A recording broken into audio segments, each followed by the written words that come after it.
Sorry we had to do this in two parts. I didn't intend to do it in two parts because and it shouldn't be a two-part thing, but anyway, I've had to do it in two parts because someone came in the shop.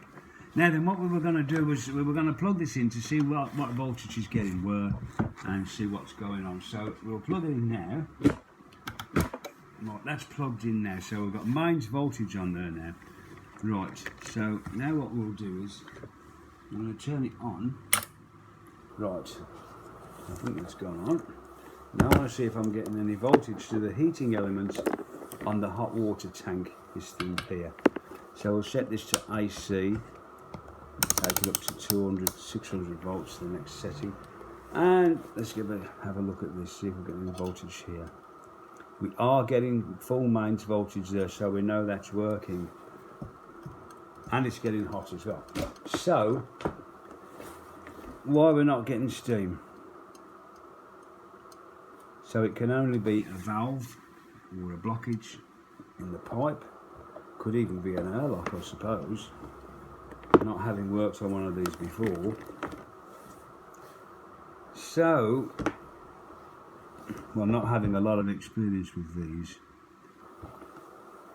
So what we'll do now is I'm going to give it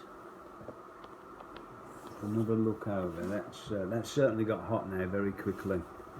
But as I say, don't try that yourself unless you really are experienced with working with mains, because if you forget it's plugged in or you make a slip, you know, you can kill yourself.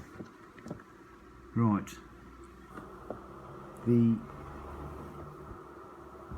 tank is still too hot at the moment to work on that.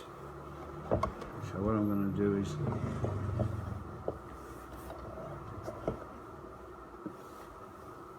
I'm going to have to leave this to cool down, and we'll have to do, unfortunately, we'll have to do a part 3, which will be listed immediately after this. So just look down, just scroll down to part 3. We've had 1, 2, and this one here we'll have to do in a part 3 next. So I've got to wait for that tank to cool off now. Bye for now.